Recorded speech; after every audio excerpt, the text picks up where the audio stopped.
لیکن میں اس کی بھی کوشش کروں گا کہ چونکہ ہزاروں لوگ دور بیٹھ کر آن لائن یہ مجلس سنتے ہیں تو ان کو بھی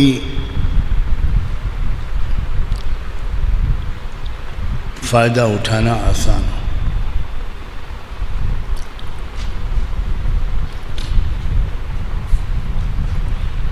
میں آپ سے یہ کہنا چاہتا ہوں پہلے کہ ذرا دو قوموں کا تصور کیجیے۔ ایک قوم وہ جس کے سامنے ایک قومی مقصد ہے،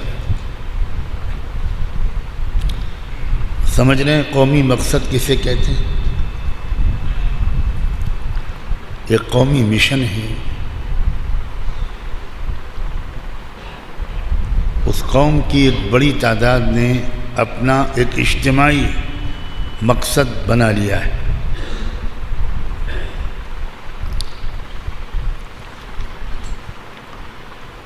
اور اس اجتماعی مقصد کو حاصل کرنے کے لیے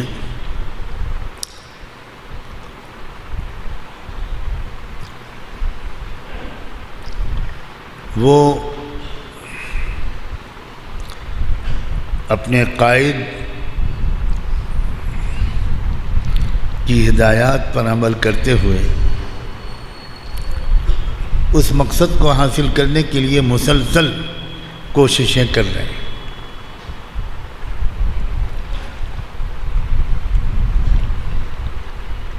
جہاں وقت چاہیے وہاں وقت لگاتے ہیں، جہاں صلاحیتوں کی ضرورت ہوتی ہے وہ صلاحیتیں اس مقصد کے لیے قربان کر دیتے ہیں، پیش کر دیتے ہیں۔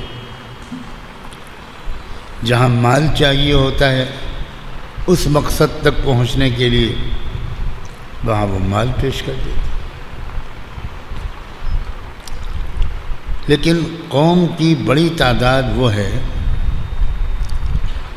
جو اپنے ذاتی پرسنل مقاصد میں اس طرح نہیں لگتی کہ قومی مقصد کو بھول جائے۔ ایک قوم ایسی آپ تصور کیجیے جو اپنے اجتماعی مقصد، اپنا اجتماعی مشن اس کو یاد رکھتی ہے، اس کے لیے کوشش کرتی رہتی ہے، قربانیاں دیتی ہے۔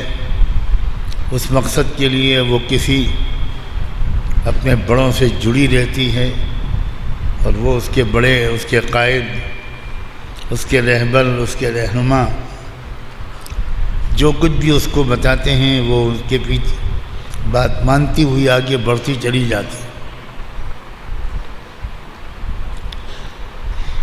اس کے مقابلے میں آپ دوسری قوم کو تصور کیجیے کہ جس کا کوئی اجتماعی مقصد ہے ہی نہیں، کوئی اس کا اجتماعی ٹارگٹ نہیں ہے، قومی مقصد نہیں ہے، قومی مشن نہیں ہے، اس کا کوئی قائد نہیں ہے، اس کا کوئی رہنما نہیں ہے۔ سب لوگ اپنی اپنی سمجھ کے مطابق اپنی ذاتی مقاصد کے لیے زندگی گزار رہے ہیں۔ ان کے ذاتی مقاصد معلوم ہے کہ ان کو گھر چلانا ہے، بیوی بچے پالنے ہیں، بچوں کو اسکول میں مدرسوں میں پڑھوانا ہے، بیماری آ جائے تو علاج کروانا ہے، اس کے لیے آمدنی چاہیے، کمائی چاہیے۔ تو ہر ایک اپنی اپنی ضروریات، اپنے اپنے ذاتی مقصد میں صبح سے رات تک لگا رہتا ہے، اور اجتماعی مقاصد کے لیے وہ کبھی کبھی بیٹھ کے بیان سن لیتا ہے اور انشاءاللہ کہہ دیتا ہے اور دعا میں آمین کہہ دیتا ہے۔ ایک قوم ہے جو جان مال خرچ کر رہی ہے، اپنے بڑوں کی بات مان رہی ہے، اپنے ذاتی مقصد کے لیے کم اور قومی مقصد کے لیے زیادہ فکر مند رہتی ہے، کوشش کرتی ہے، قربانی دیتی ہے۔ دوسری قوم ہے جس کا نہ کوئی رہبر ہے، نہ کچھ، نہ جس کا کوئی مقصد ہے. ہر ایک کا اپنا ذاتی مقصد الگ ہے.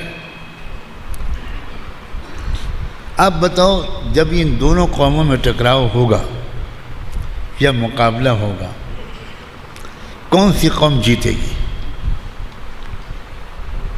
غالب کون آئے گا؟ میں جواب سننا چاہتا ہوں. آپ لوگ گونگے تو نہیں ہیں نا انشاءاللہ؟ سب لوگ بولیں، پیچھے سے، دائیں سے، بائیں سے، بوڑھوں سے، جوانوں سے آواز آئے. کون قوم غالب آئے گی؟ بتاؤ، پیچھے سے بتاؤ.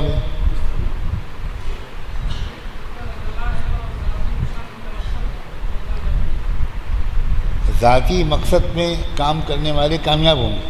ہاں، اس کے لیے کام کریں. اور اگر ان کے پاس کوئی تعویذ آ جائے تو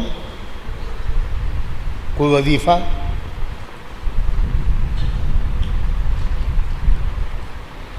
میں بہت چپتے ہوئے سوالات کروں گا آج. ہو سکتا ہے کچھ لوگ اٹھ کے بھاگ جائیں. اگر ان کے پاس کوئی وظیفہ آ گیا تو وہ نہ مال خرچ کریں گے، نہ وقت خرچ کریں گے، نہ صلاحیت خرچ کریں گے، کچھ نہیں کریں گے. نہ ان کا کوئی مرکز ہوگا، نہ کوئی قائد ہوگا، نہ کوئی رہبر ہوگا، بلکہ وہ اپنے بڑوں کی ٹانگ کھینچتے رہیں گے، غیبت کرتے رہیں گے، بدگمانیاں کرتے رہیں گے، الزامات لگاتے رہیں گے، مگر وظیفہ پڑھ لیں گے. کیوں بھائی، کیا ہوگا؟ بتاؤ نا بھائی. ناکام ہو، وظیفہ کام نہیں آئے گا. اب بتاؤ، اس وقت ہم کون سی قوم ہیں؟ سخت سوال ہے یہ. اس وقت ہم کون سی قوم ہیں؟ بتاؤ بھائی. ختم ہو گئی بات. ہمارے سامنے جو قوم ہے وہ کون سی قوم ہے؟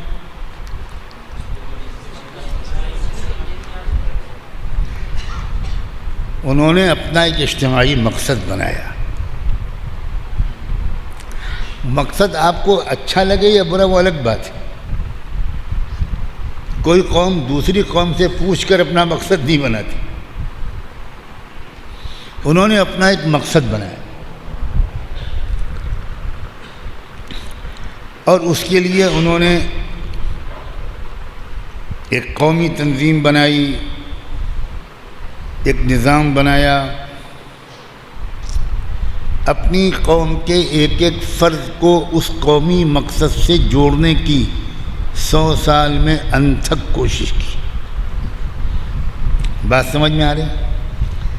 ایک ایک اسکول میں گئے، وہ اسکول کھولے، اسکولوں کے بچوں کو اسی مقصد سے جوڑا، اسکولوں کے ٹیچروں کو اسی مقصد سے جوڑا. کالجوں میں گئے، وہ کالجوں میں پڑھنے والے لڑکوں اور لڑکیوں کو اسی مقصد سے جوڑا. کسانوں میں گئے وہ اور ایک ایک کسان کو اسی مقصد سے جوڑا. عورتوں میں گئے وہ اور گاؤں سے لے کر شہر تک کی کروڑوں عورتوں کو انہوں نے اسی مقصد سے جوڑا. کسی کو کچھ پیسے نہیں دیے، بلکہ ہر قوم نے اپنے پیسے، ہر قوم کے ہر فرد نے اپنے پیسے لگائے، اپنی جان، اپنا مال، اپنا وقت.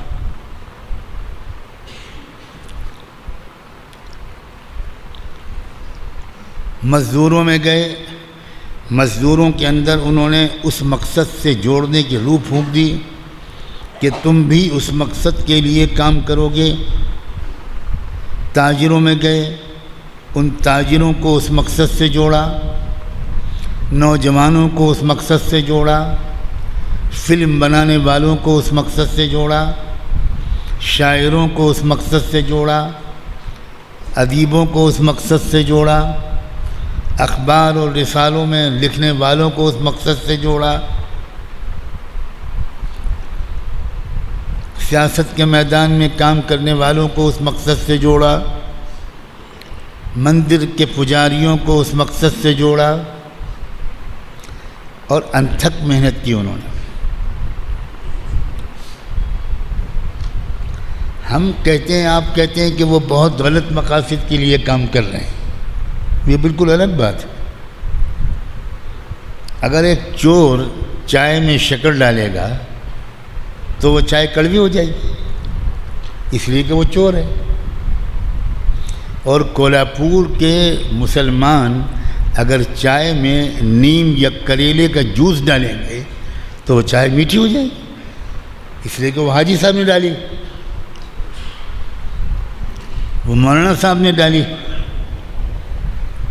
ہم مسلمانوں کے دماغ میں یہ سب بیٹھا ہوا ہے، ہمیں کچھ کرنا ہی نہیں ہے۔ کیا اب بھی ہم لوگ یہی بات جاری رکھیں یا اب کچھ بدلاؤ لائیں؟ مجھے صاف سوال بتاؤ، جواب۔ اب ڈر لگا آپ کو؟ یہ میرے ساتھی جواب دے رہے ہیں، تم سے تھوڑی پوچھ رہا ہوں۔ کولہاپور والے کیا مطلب کچھ کم بولتے ہیں کیا؟ ارے بولو، جواب دو، میں اتنی آسان زبان بول رہا ہوں۔ کیا تبدیلی؟ آج میں سب سے باتیں کروں گا، بیان نہیں کروں گا۔ ٹریفک ایک ہی طرف سے تھوڑی چلتا ہے۔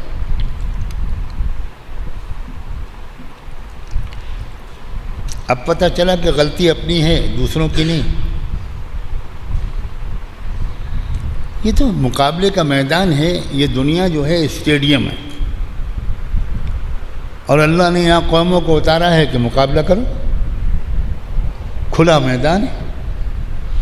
اور اللہ تعالیٰ کہتے ہیں میں جلدی مداخلت نہیں کروں گا، کوئی غلط مقاصد کے لیے کام کرے گا میں کرنے دوں گا۔ مجھے پہلے دن سے پتہ ہے کہ یہ لوگ ظلم کی تیاری کر رہے ہیں، میں کرنے دوں گا۔ مجھے پتہ ہے کہ یہ لوگ جو ایک منظم ہو رہے ہیں، اجتماعیت آ رہی ہے، تحریکیں چل رہی ہیں، مضمون لکھے جا رہے ہیں، تقریریں ہو رہی ہیں، گاؤں گاؤں کچے پکے گھر میں ذہن سازی ہو رہی ہے، ہر اسکول میں، ہر کالج میں، ہر یونیورسٹی میں، ہر کھیت اور کھلیان میں، ہر پنچایت میں، سب جگہ اللہ کو سب پتہ ہے کہ یہ سب غلط مقاصد کے لیے جمع ہو رہے ہیں۔ غلط مقاصد ہیں ان کے مقاصد سے صرف ایک قوم کو نقصان نہیں پہنچے گا، ملک کو نقصان پہنچے گا۔ لیکن اللہ تعالیٰ نے طے کر رکھا ہے کہ میں اپنے بندوں اور بندیوں کے ارادے اور فیصلے میں مداخلت نہیں کروں گا۔ جو صحیح راستے پر چلے گا اس کے لیے صحیح راستے کو آسان کرتا چلا جاؤں گا۔ فَسَنُيَسِّرُهُ لِلْيُسْرَىٰ، اور جو غلط راستے پر چلے گا اس کے لیے غلط راستے کو بھی آسان کرتا چلا جاؤں گا۔ یہ اللہ کا کام کرنے کا طریقہ ہے، یہ اللہ کی سنت ہے۔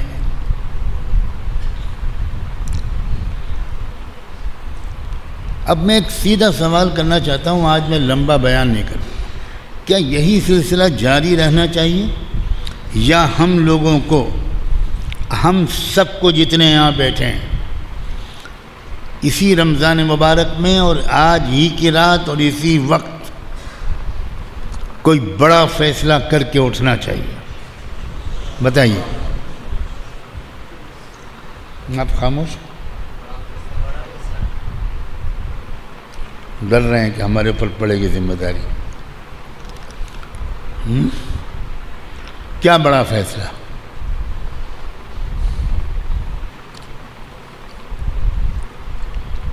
بتائیے کیا بڑا فیصلہ؟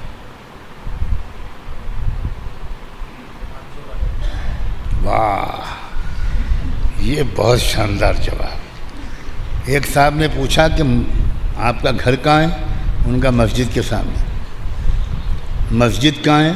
ان کا میرے گھر کے سامنے. دونوں کہاں ہیں؟ کہنے لگے آمنے سامنے.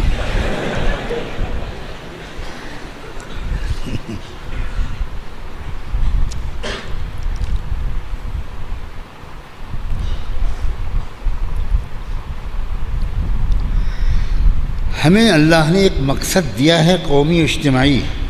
ہمیں اپنی طرف سے کوئی مقصد نہیں بنانے کی ضرورت ہے. اللہ نے ہم کو ایک مقصد یہ دیا ہے کہ دیکھو تم کو کسی ملک کی سطح پر قبضہ کرنا تمہارا مقصد نہیں، کسی سے بدلہ لینا تمہارا مقصد نہیں، کسی سے نفرت پھیلانا تمہارا مقصد نہیں، کوئی توڑ پھوڑ کرنا تمہارا مقصد نہیں، کرسی پہ قبضہ کرنا تمہارا مقصد نہیں. تمہارا مقصد کیا ہے؟ وَلْتَكُن مِّنكُمْ أُمَّةٌ يَأْمُرُونَ بِالْمَعْرُوفِ وَيَنْهَوْنَ عَنِ الْمُنكَرِ. تمہارا مقصد یہ ہے کہ سارے جتنے انسانوں کو تمہارے ملک میں ہوں، تمہارے ریاست میں ہوں، تمہارے ضلع میں ہوں، تم سے آرام پہنچ سکے، تم سے راحت پہنچ سکے، صحیح راستہ ان کو مل سکے، شرافت کا راستہ، ایک دوسرے کی خیر خواہی کا راستہ، ایک دوسرے سے محبت اور بے لوث محبت کا راستہ، ایک دوسرے کی مدد کا راستہ، سماج میں انصاف پھیلانے کا راستہ. یعنی صرف اپنے لیے انصاف نہیں بلکہ سب کو انصاف دلانے کی کوشش.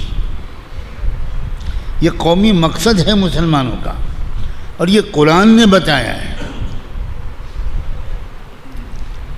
جہالت کو کم کرو، غربت کو کم کرو، لوگوں کو غربت کی سطح سے نکالنے کی کوشش کرو، لوگوں کی جہالت کو دور کرنے کی کوشش کرو.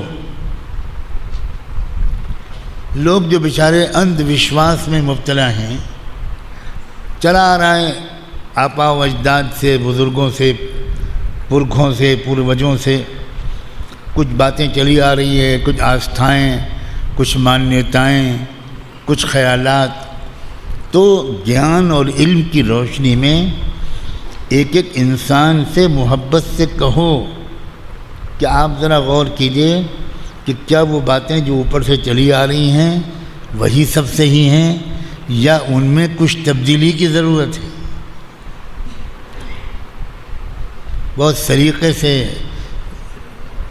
عقل مندی کے ساتھ سماج کی خرابیوں کو دور کرو، سماج کے سے کرائمز کو کم کرو، عورتوں کی عزتیں محفوظ رہیں، ہر لڑکی باعزت بقدر ضرورت بازار جائے اور آئے، کوئی اس کی طرف آنکھ اٹھانے والا نہ ہو، سب طرف حیا اور شرافت ہو.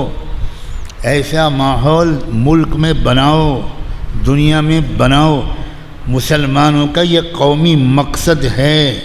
مسلمان اگر 50 سال تک تہجد پڑھتا رہے، سننا غور سے، اوابین پڑھتا رہے، اشراق پڑھتا رہے، مراقبے کرتا رہے اور ماحول کو بدلنے کی کوشش نہ کرے، اللہ کو ایسا مسلمان بالکل پسند نہیں. حدیث کی صحیح کتابوں میں روایت آتی ہے کہ اللہ کے رسول صلی اللہ علیہ وسلم نے صحابہ کو سمجھایا کہ دیکھو اسلام کیا چاہتا ہے، غور سے سمجھو. صحابہ کو سمجھایا اور یہ کہا کہ پچھلی زمانے میں ایک قوم پر اللہ نے عذاب بھیجا اور فرشتے آ گئے عذاب لے کر، اور اللہ کا حکم یہ تھا کہ اس قوم کا ایک بچہ نہ بچنے پائے، پوری قوم کو ہلاک کرو. وہ فرشتے آ گئے. اب اس سے پہلے کہ وہ الٹ دیتے پہاڑوں کو اور زمینوں کو، ان کی نظر پڑی کہ ایک خانقاہ میں، ایک مسجد کے کونے میں، ایک جھوپڑی میں کوئی اللہ والے بیٹھے. وہ پہنچے وہاں اور جا کر انہوں نے دیکھا کہ بھئی کیا نورانی بزرگ ہیں. معلوم ہوا کہ یہ تو ولیوں کے سردار ہیں، کبھی زندگی میں کوئی گناہ نہیں کیا، دنیا داری سے بھی زیادہ مطلب نہیں ان کو، یہ چپ چاپ اللہ کو یاد کرتے رہتے ہیں اور بس. تو فرشتوں نے کہا کہ اللہ پوری بستی اگر ہم الٹ دیں گے تو یہ نیک بندہ بھی ہلاک ہو جائے گا. اب کلیجے پر ہاتھ رکھ کر سننا اگلی بات. اللہ نے فرمایا اس فرشتے سے، یہ فرمایا اللہ نے کہ سب سے پہلے اسی کو ہلاک کرو، سب سے پہلے اسی کو ہلاک کرو. اس لیے کہ پوری قوم تباہ ہوتی رہی اور وہ اکیلے بیٹھا اللہ اللہ کرتا رہا. اس نے قوم کو بچانے کی کوئی محنت نہیں کی، کوئی فکر نہیں کی، سب سے پہلے اسی کو عذاب دیا. یہ میں سمجھانا چاہ رہا ہوں، میں کیا کروں، اپنی باتیں کیسے کہوں کہ آپ کے اندر کوئی بے چینی پیدا ہو جائے. آپ خالی سر ہلا دیں یہ بالکل ناکافی ہے. میں کہہ رہا ہوں کہ قوم کے اندر اگر ہم نے ضروری کام نہ کیے تو ہماری انفرادی نیکیاں ہم کو عذاب سے نہیں بچا پائیں گی.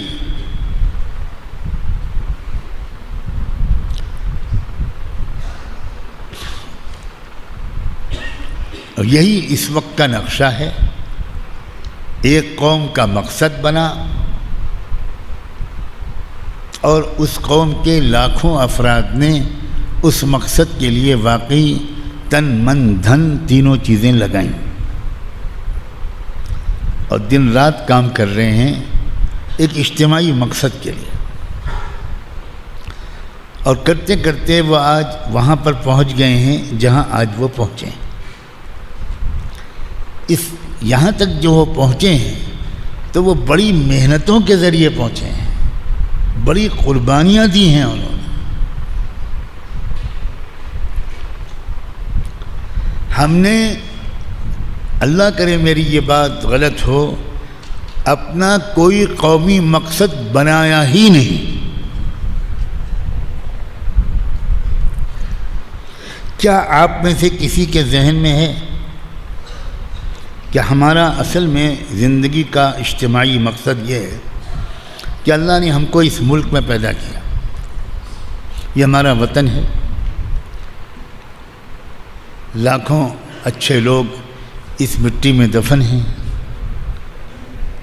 اور یہ وطن، یہ ملک معمولی نہیں ہے. یہ ملک وہ ہے جہاں اللہ نے سب سے پہلے انسان اور سب سے پہلے پیغمبر حضرت آدم کو اتارا تھا جنت سے.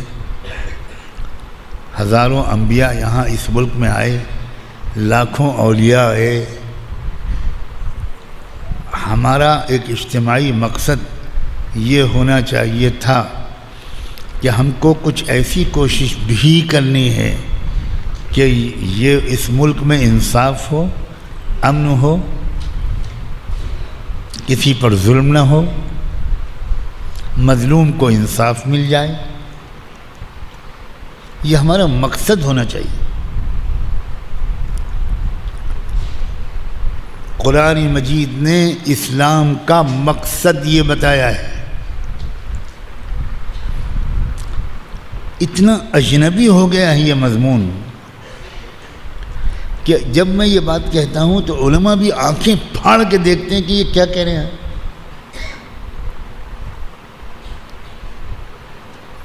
اور کچھ لوگ شک کرتے ہیں یار یہ پتہ نہیں کیا کس تحریک سے جڑے ہوئے ہیں، کیا چکر ہے، یہ کیا کہہ رہے ہیں، یہ تو کوئی سیاسی بات کر رہے ہیں شاید. پڑھوں آیت علماء کے سامنے.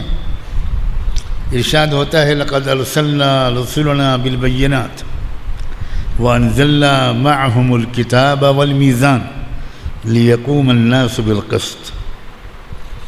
اللہ تعالیٰ کہتے ہیں ہم نے جتنے نبیوں کو بھیجا اپنی کھلی کھلی رہنمائیاں دے کر، کتاب دے کر، ترازو دے کر، یہ سب اس لیے بھیجا اپنے رسولوں کو، لیقوم الناس بالقسط، تاکہ تمام انسانوں کو انصاف ملے۔ یہ مقصد ہے اسلام کا۔ اب اگر ہم نماز پڑھ رہے ہیں اور اس طرح کے کام، بہت اچھی بات ہے، اللہ کا شکر ہے، ایک حصے میں تو آئے، ایک انفرادی نیکیوں کے سطح تک تو ہم پہنچے، لیکن ایک ہم سے بڑی چوک ہوئی ہے کہ ہم نے کوئی بڑا مقصد نہیں بنایا، اور اس کے بھی کچھ اسباب ہیں، میں کسی کو الزام نہیں دیتا۔ کچھ ایسے حالات ہمارے ملک میں آئے کہ خون کی ندیاں بہنے لگیں، اور خوف دہشت کا عالم جب ملک کا بٹوارہ ہوا تو اس کے بعد ایک دم عجیب قسم کی بدحواسی ہو گئی۔ تو ایسے حالات میں کوئی بڑے فیصلے نہیں کیے جاتے، نہیں کر پاتے لوگ۔ عام طور سے اپنی جان کو بچانا، بس یہیں تک پوری ہمت محدود ہو جاتی ہے کہ کسی طرح اپنی جان بچائیں، 2 روٹی کمائیں، اپنے بچوں کو پالیں اور قبرستان میں جا کے سو جائیں۔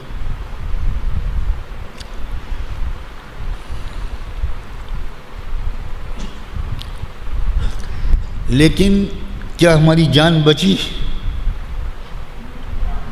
بتائیے۔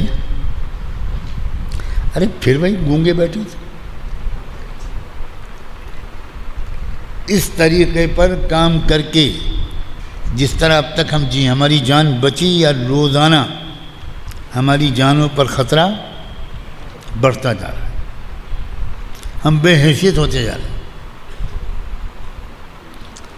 ہمیں کچھ فیصلہ کرنا پڑے گا، میں اس لیے آج یہ بات کہہ رہا ہوں۔ میں پھر کہتا ہوں، ہمیں کسی کے خلاف کوئی تحریک نہیں چلانی، ہم بالکل دوسرے انداز سے سوچنے والے لوگ ہیں۔ جب میرے جیسا کوئی آدمی یہ کہتا ہے کہ ہمیں اپنے قومی مقصد کو بنا کر اس کے لیے کام کرنا ہوگا، تو دوسرے لوگ جب ان کے کانوں میں یہ بات پڑتی ہے، مان لو اسی مجلس میں سرکاری ایجنسیوں کے 2-3 بھائی بیٹھے ہوں، اللہ کے شکر ہے ان کی مجھ پر بڑی نظر کرم، اور ان کے ذریعے سے میری بات مفت میں بڑوں تک پہنچ جاتی، کتنا احسان ہے ان کا۔ اگر ہم بہت پیسے خرچ کریں تب بھی ہم فقیروں کے پاس یہ امکان نہیں ہے کہ دلی تک بات پہنچا پائیں۔ اور یہ بھی میں کہتا ہوں کہ میری وجہ سے ان کی روزی بھی حلال ہو رہی ہے، کہ ان کو دوڑنا بہت پڑ رہا ہے، کیونکہ میں تو اتنا سفر کرتا ہوں، تو وہاں جاؤ وہاں جاؤ وہاں جاؤ وہاں جاؤ، سنو یہ کیا کہہ رہا ہے، سنو یہ اس کا یوٹیوب پر بیان سنو، سب سنو یہ آدمی کر کہہ رہا ہے۔ تو میں ان سے بھی، جب وہ سنتے ہیں کہ یہ قومی مقصد کی بات کر رہے ہیں، تو وہ جلدی سے اپنا ریکارڈر آن کر دیتے ہیں اور قلم کاغذ، ارے قومی مقصد، اس کا مطلب ہے کوئی انقلاب برپا ہوگا، کوئی تحریک چلے گی اور کچھ ہوگا، مرد آباد زندہ باد۔ میں ان کو خاص طور پر کہتا ہوں اور سب کو، یہی تو مصیبت ہے کہ ہماری غلطی ہے کہ ہم نے اسلام اور رسول اللہ کا تعارف نہیں کرایا۔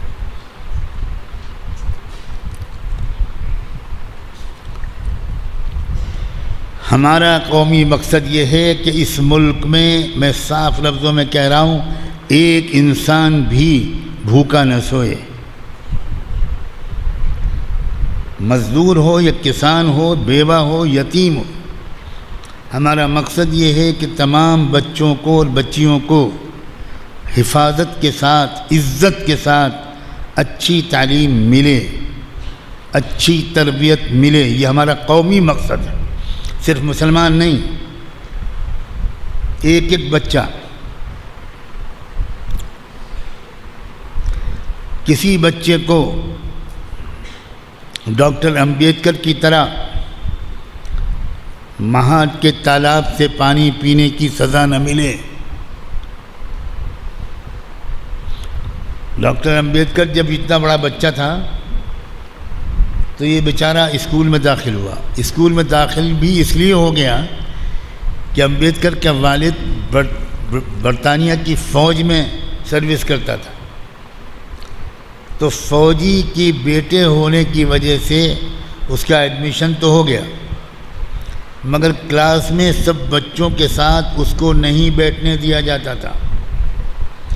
بچوں کے پیچھے ٹاٹ کا ایک بورا جو وہ اپنے گھر سے لاتا تھا، اسکول کی دری یا چٹائی پر امبیڈکر نہیں بیٹھ سکتا تھا، اپنے گھر سے بورا لاتا تھا، وہ بورا پیچھے بٹھا کر سب بچوں سے الگ وہ بورا بچھا کر وہ اس کے اوپر بیٹھتا تھا۔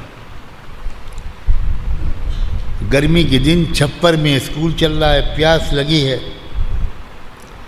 تو وہ پانی گھڑے سے نکال کے پی نہیں سکتا تھا، چھو نہیں سکتا تھا۔ وہ ایک چپراسی اسکول کا اس کا انتظار کرنا پڑتا تھا، وہ ہوتا تھا تو وہ اس سے ہاتھ جوڑ کے کہتا تھا کہ پیاس لگی ہے، تو وہ پانی نکال کر اوپر سے پھینکتا تھا اور نیچے سے یوں ہاتھ لگا کر کہ کہیں ٹچ نہ ہو جائے اس لوٹے میں، وہ پانی پیتا تھا۔ ایک دن چپراسی بیچارہ چھٹی پر تھا، بچے کو بھوک لگی، پیاس لگی، تو اس نے بیچارے نے غلطی سے گھڑے سے پانی نکال کر پی لیا، بری طرح مارا بھی گیا، اسکول میں آنے سے پابندی بھی لگا دی گئی، اور بھی پتہ نہیں کیا کیا ہوا۔ ہمارا یہ دل چاہتا ہے کہ کسی بھی بچے کو ذلت نہ اٹھانی پڑے۔ ہم جو تبدیلی لانا چاہتے ہیں، جو ہمارا قومی مقصد ہے کہ اس میں چھوا چھوت ختم ہو جائے، سارے انسان برابر ہیں، سب ایک دوسرے سے ملیں، ہنسیں بولیں، ساتھ میں کھانا کھائیں، ایک دوسرے کے گھر جائیں، دکھ سکھ میں شریک ہوں، یہ ہمارا قومی مقصد تھا۔ ہم مجرم ہیں کہ ہم نے اس ملک میں یہ محنت نہیں کی۔ یہاں جو کروڑوں مسلمان ہیں، ہم اور آپ، یہ کس کی اولاد ہے بتائیے؟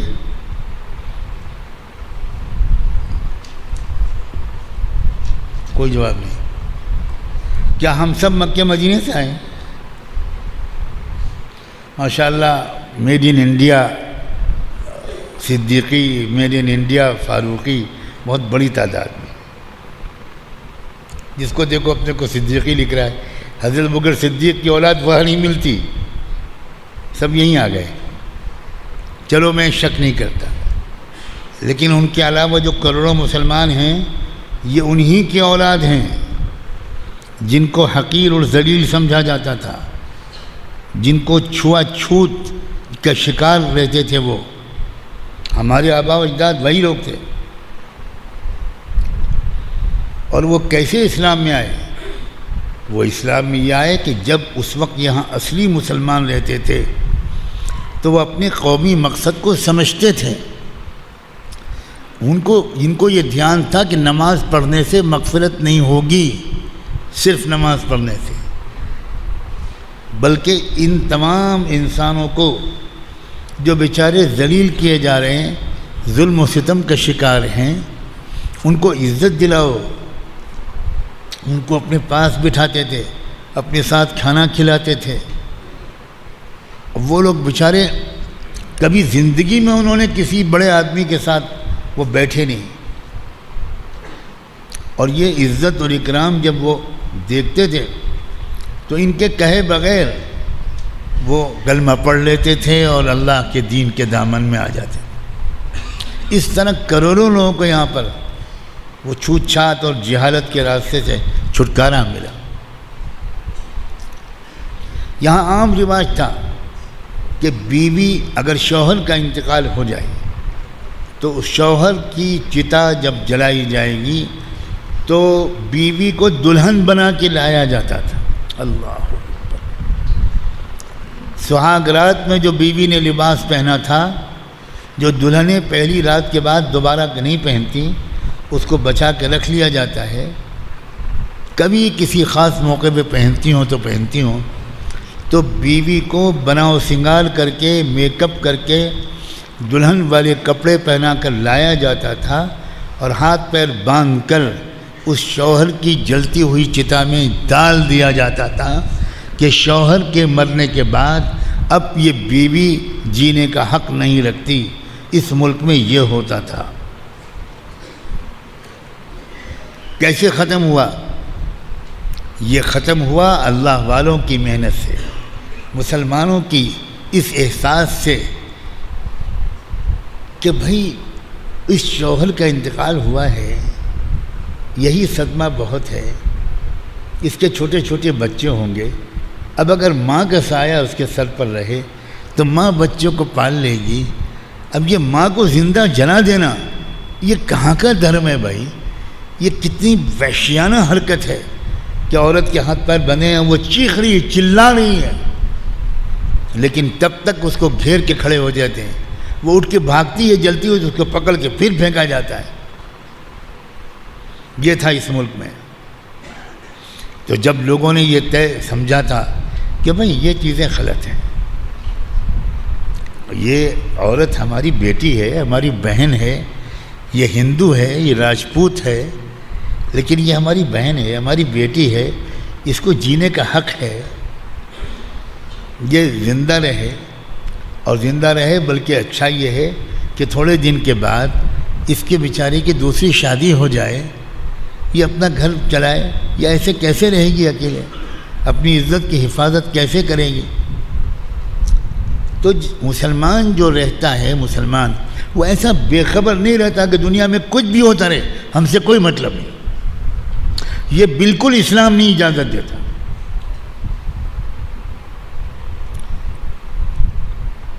یقیناً آپ لوگ آج حیرت میں ہوں گے، کیونکہ میں کڑ رہا ہوں 40 سال سے کہ کیسے سمجھائیں مسلمانوں کو کہ یہ جو تم کر رہے ہو یہ پورا اسلام نہیں ہے، یہ بالکل پورا اسلام نہیں۔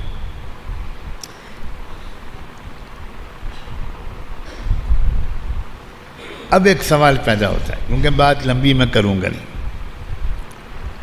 کیا یہ کام محبتوں کا، ملنے جلنے کا، سب سے تعلقات بنانے کا، سلیقے سے بات کرنے کا، اور کوئی بات کہیں بھی کسی کے اندر کچھ غلط ہو اس کو دور کرنے کی ایک کوشش کرنے کا، کیا یہ بغیر سیکھے کیا جا سکتا ہے؟ پھر میں خاموش۔ اب کل سے ڈنڈا لے کے آؤں گا، بہت موٹا اور لمبا، جو یہاں سے پیچھے تک پہنچے۔ ارے بولو بابا۔ پھر بھائی ادھر سے کوئی آواز نہیں آئی۔ انہم نائمون۔ کیوں بھائی؟ بغیر سیکھے یہ کام ہو سکتا ہے؟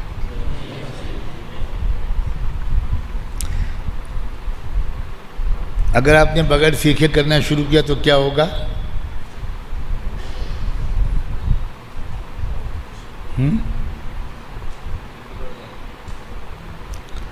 ایک جماعت گئی میوات کی،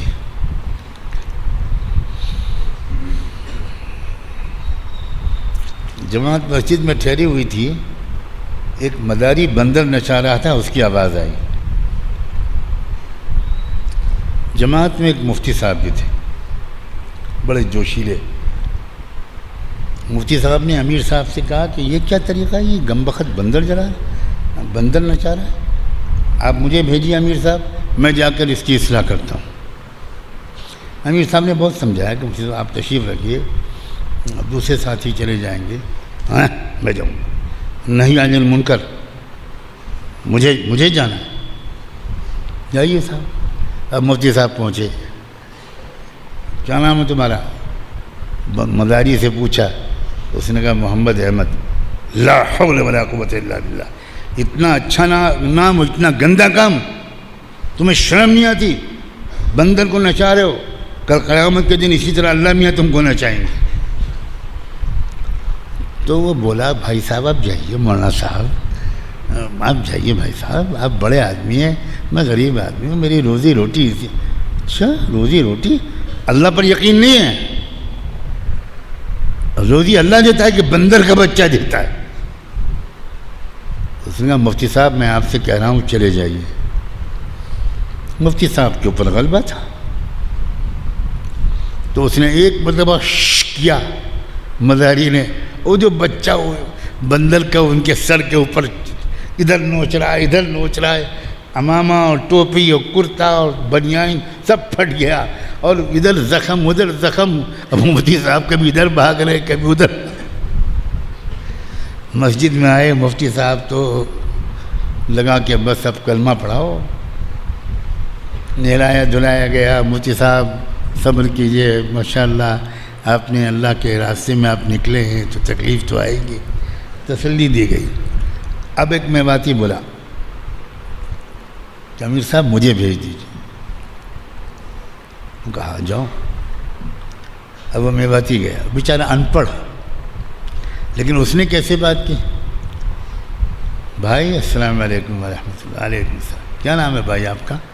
محمد احمد. اللہ اکبر، اتنا پیارا نام. اللہم صلی علی محمد، اللہم صلی علی.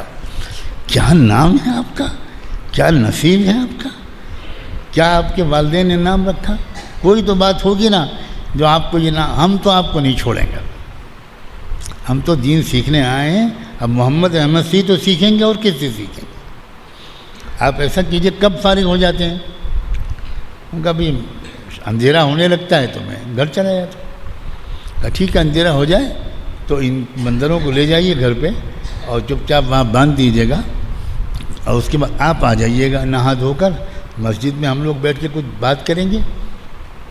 تو اس نے کہا بہت اچھا. تھوڑی دیر کے بعد نہا دھو کے وہ آ گیا. اب جو مسجد میں آئے تو مفتی صاحب نے اس کو دیکھا اور انہوں نے مفتی صاحب کو دیکھا کہ یہ کمبخت، اس نے میرا تو برا حال کر دیا اور اب اچھے بھلے کپڑے پہن کے آ گیا. کیا فرق ہے دونوں میں؟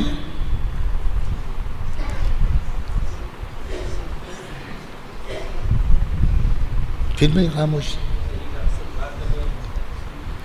سیکھ کر کام کرنا اور بغیر سیکھے کام کرنا.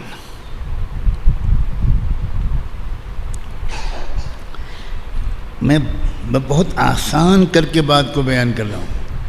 اپنے اپنے علاقوں میں ہم بہت کام کر سکتے ہیں. ذرا سا سیکھ لیں اور دائرے کو بڑھائیں. یہ ہمارا قومی مقصد ہے. اور یہ جو ذلت ہم کو اللہ کی طرف سے ہر دن اٹھانی پڑ رہی ہے، اللہ کی کوئی مدد نہیں آ رہی ہمارے ساتھ، اس کی وجہ یہ ہے کہ ہم نے اپنی ذمہ داری ادا نہیں کی. ہمارے ذہن سے ہی یہ بات نکل گئی، ورنہ بالکل قطعاً یہ حالات نہ آتے. تھوڑی پریشانی آتی لیکن بہت آسانی سے ہم ایک صفائی کا کام کر دیتے.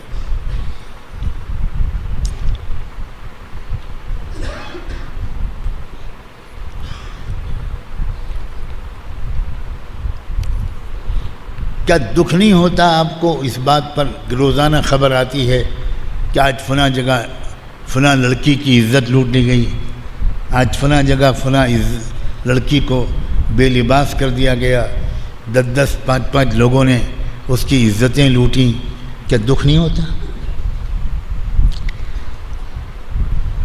کیوں یہ ارادہ ہمارے اندر پیدا ہونا چاہیے کہ ہم کوشش کریں اور دعا کریں کہ یہ سب ہونا بند ہو جائے. اب آپ سب لوگ مل کر پورے ملک میں تو نہیں کر سکتے گا، لیکن ہم سب لوگ اپنے علاقے میں کر سکتے ہیں.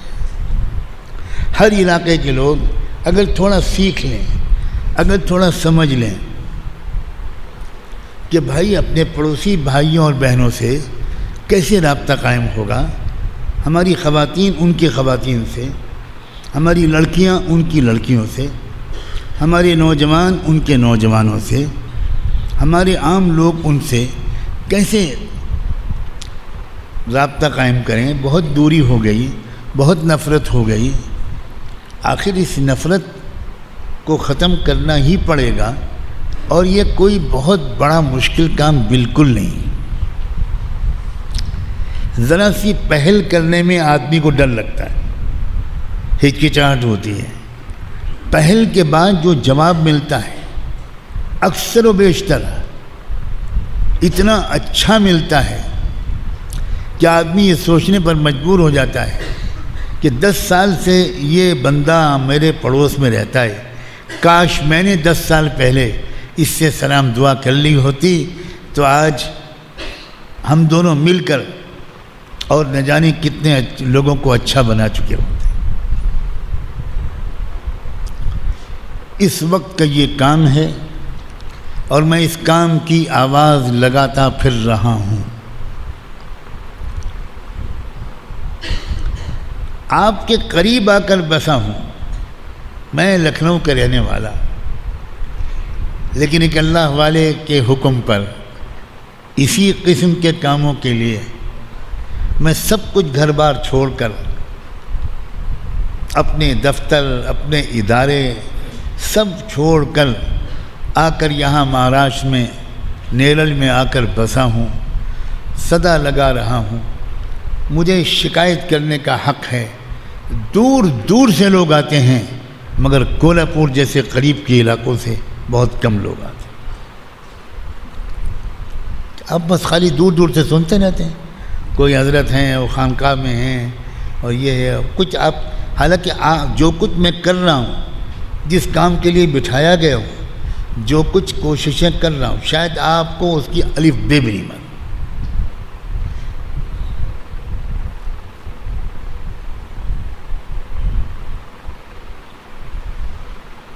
ہم اللہ کے ہاں پکڑے جائیں گے اگر ہم نے اپنی محنت نہ کی، اور اگر ہم نے جو ہم کر سکتے ہیں وہ کر لیا اور نتیجہ نہیں نکلا تو اللہ تعالیٰ کے ہاں سے ہمیں معاف کر دیا جائے۔ ہماری بالکل پکڑ نہیں ہوگی۔ ہماری پکڑ تب ہوگی جب ہم نے اس کام کو اپنا کام ہی نہ سمجھا۔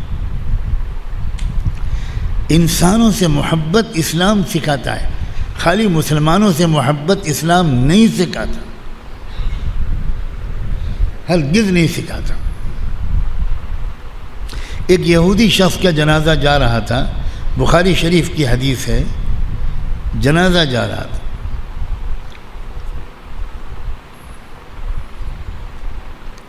اللہ کے رسول صلی اللہ علیہ وسلم کی نظر پڑی تو آپ فوراً کھڑے ہو گئے۔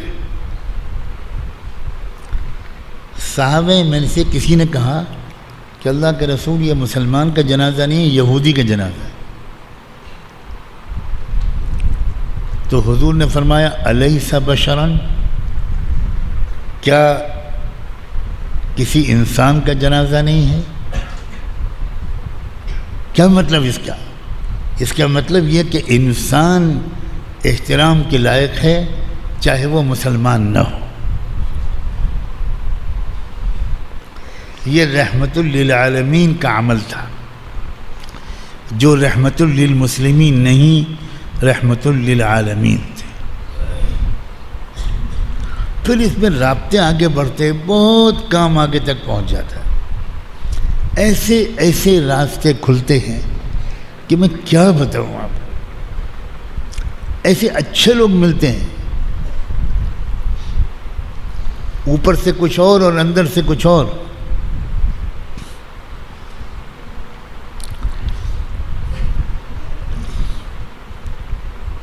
ایک واقعہ یاد آ رہا ہے، میں سناتا ہوں، واقعات تو سینکڑوں ہیں۔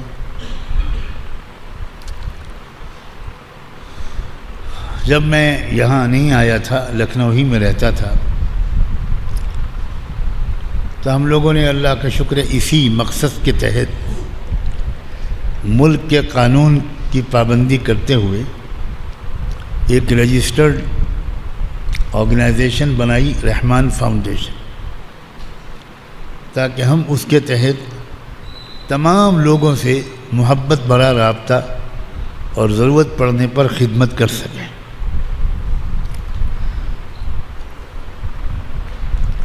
اسی سلسلے میں ایک زمانے میں نے یہ مہم چلائی کہ تمام مسلمان اپنے خون کے بلڈ گروپ کی جانچ کرا لیں، کہ ان کا خون کس گروپ کا ہے،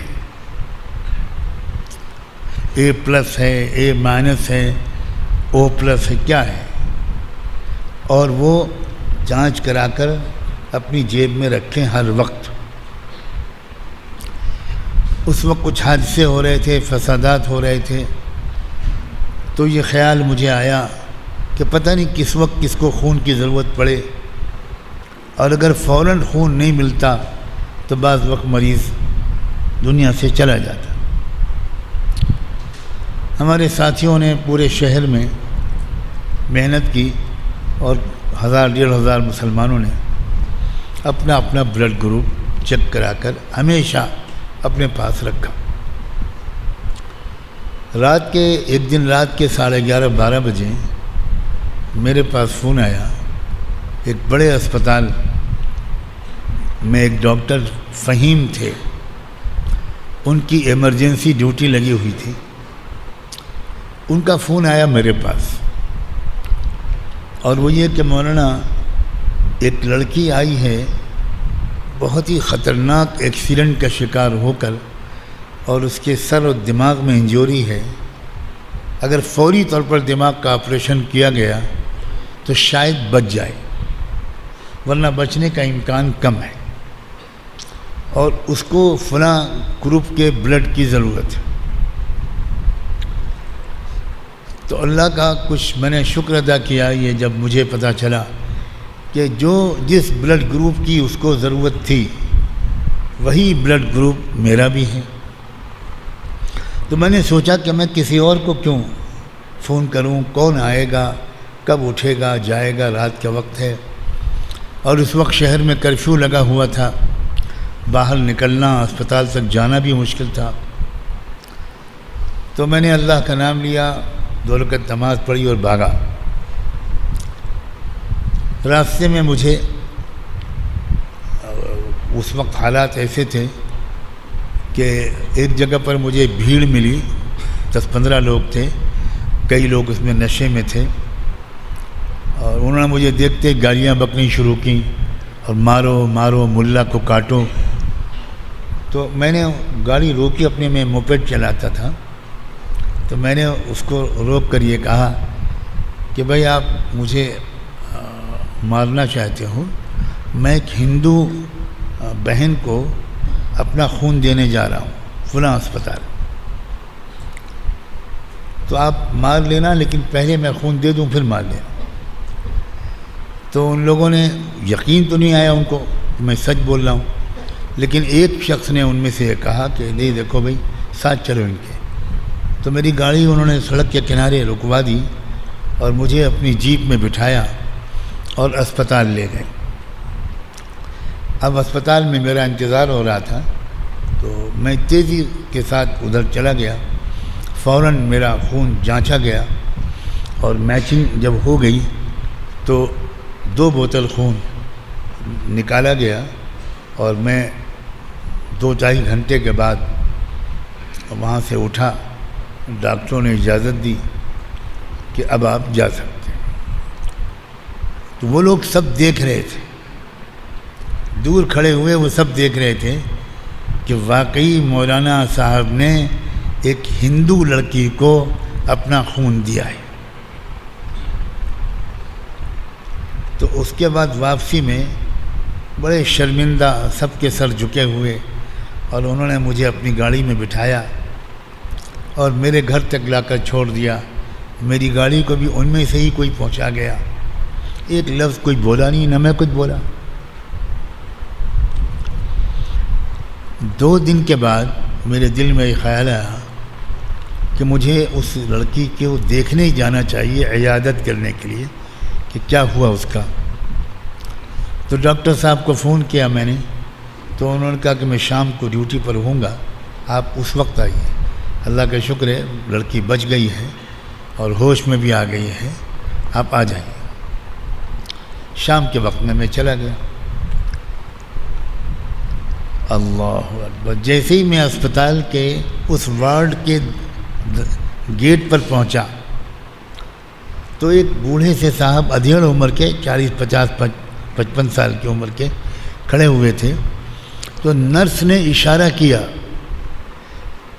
یہ کہا کہ یہی صاحب ہیں جنہوں نے آپ کی بیٹی کو خون دیا۔ بس نہ پوچھو میرے دوستو کس طرح انہوں نے، وہ بیچارہ اس لڑکی کا باپ سب کی آنکھوں کے سامنے آ کر کس طرح میرے قدموں پہ گر پڑا اور دہاڑے مار کر رونے لگا، دہاڑے مار کر رونے لگا کہ صاحب آپ بھگوان ہیں، آپ دیوتا ہیں، میرا نہ اور کوئی بیٹا نہ اور کوئی بیٹی، یہی ایک بیٹی ہے، یہ کو آپ نے بچا لیا۔ اب میں نے کہا بھائی آپ کیسی بات کر رہے ہیں؟ میں نے ان کو اپنے سینے سے لگایا، بھائی ہمارا بھائی ہیں، اچھا ہوا کہ کچھ اللہ نے مجھ سے خدمت کا سیوا کا کام لے لیا، آپ اتنا اس کو اہمیت مت دیجیے۔ خیر میں باپ ہی مجھے ہاتھ پکڑ کے اندر لے گئے اور بچی بیچاری ہاتھ جوڑ کے اس نے مجھے سلام کیا، بول تو نہیں پا رہی تھی وہ۔ اصل سنانے والی بات اب آئی ہے۔ تقریباً 18-20 دن کے بعد اللہ کے فضل سے وہ بچی صحت یاب ہوئی، اسپتال سے ڈسچارج ہوئی۔ تو اس کے گھر والے، خاندان والے، گاؤں والے اس کو لے جانے کے لیے آئے تھے، اچھی خاصی تعداد 40-50 لوگ تھے، مگر اس کے باپ نے یہ کہا، وہاں رواج ہے ان کے ہاں کہ جب لڑکی یا کوئی بھی مریض اسپتال سے نکلے گا تو پہلے مندر میں جا کر وہ درشن کرے گا، پوجا کرے گا، اس کے بعد اپنے گھر جائے گا، یعنی وہ سمجھیے کہ وہ اپنے خدا کا شکر ادا کرے گا، اس کے بعد وہ گھر جائے گا۔ لڑکی نے کہا کہ میں کسی مندر نہیں جاؤں گی، جن مولانا صاحب نے مجھے خون دیا ہے میں ان کے گھر کی چوکھٹ کے درشن کرنے جاؤں گی، مجھے وہاں لے چلو اور کہیں نہیں جاؤں گی۔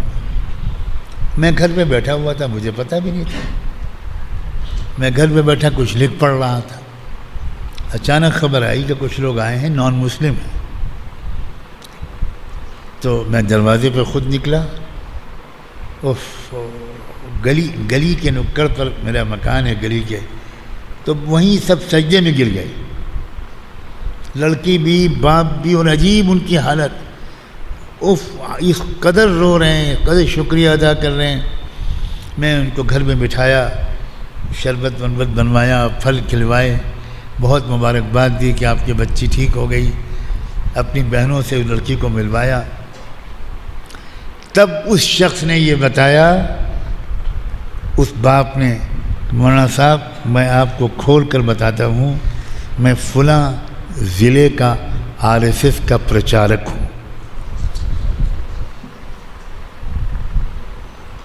اور آج آپ نے آنکھ کھول دی، آج آپ نے آنکھوں پر سے پردے ہٹا دیے، آج پتہ چلا کہ مسلمان کیا ہوتا ہے۔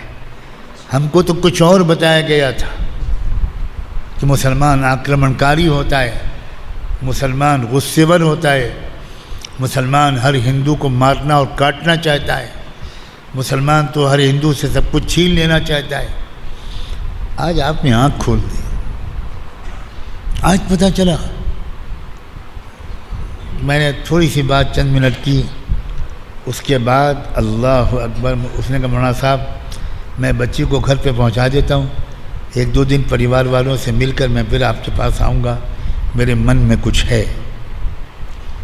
2-3 دن کے بعد وہ شخص آیا اور اس نے کہا کہ میرے انڈر میں RSS کی 8 شاخائیں ہیں، وہ سب میرے انڈر میں ہیں، میں آپ کو ہر شاخا میں لے کر جاؤں گا، آپ کا پریچے کراؤں گا، آپ نے جو کچھ کیا ہمارے ساتھ وہ بتاؤں گا، اور میں ان سب لوگوں سے کہوں گا آج سے اپنے وچار بدل لو، سب مسلمان خراب نہیں ہوا کرتے۔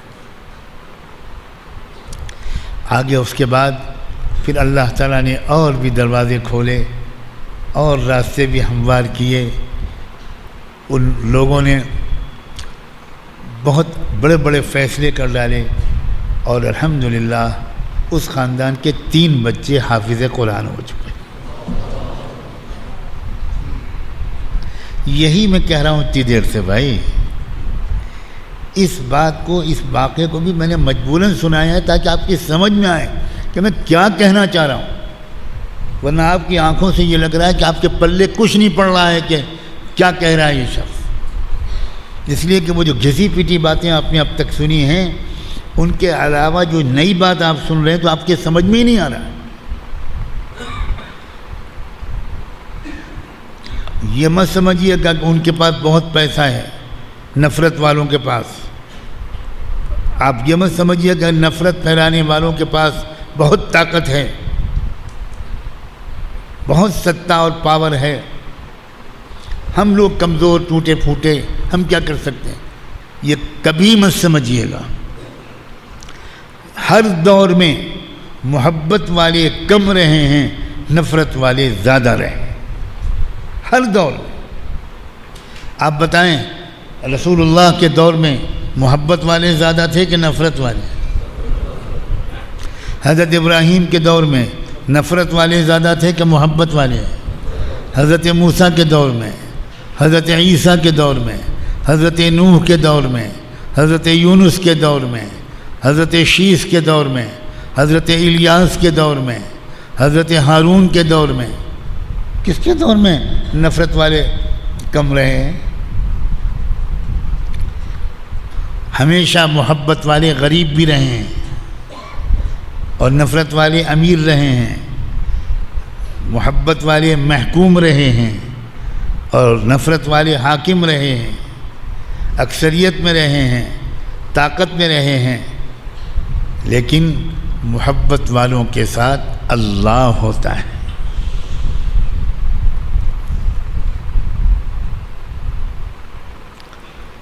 بس میری یہ گزارش ہے، پتہ نہیں آپ لوگ میری بات پر ہاں کریں گے کہ نہیں، میں اتنی گزارش آپ سے کرتا ہوں، آپ قافلے بنا بنا کر یہاں کے ہمارے ذمہ دار ساتھی، خدا کرے اس میں کچھ دلچسپی لیں، آپ آئیے اور نفرت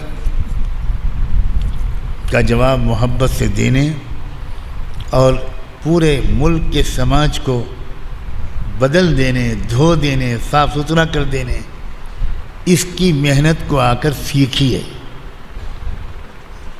میں دن رات اس کو سکھانے میں لگا ہوا ہوں، لوگ سیکھ رہے ہیں، فائدہ اٹھا رہے ہیں، دور دراز کے بعض علاقوں میں بہت اچھا کام ہو رہا ہے۔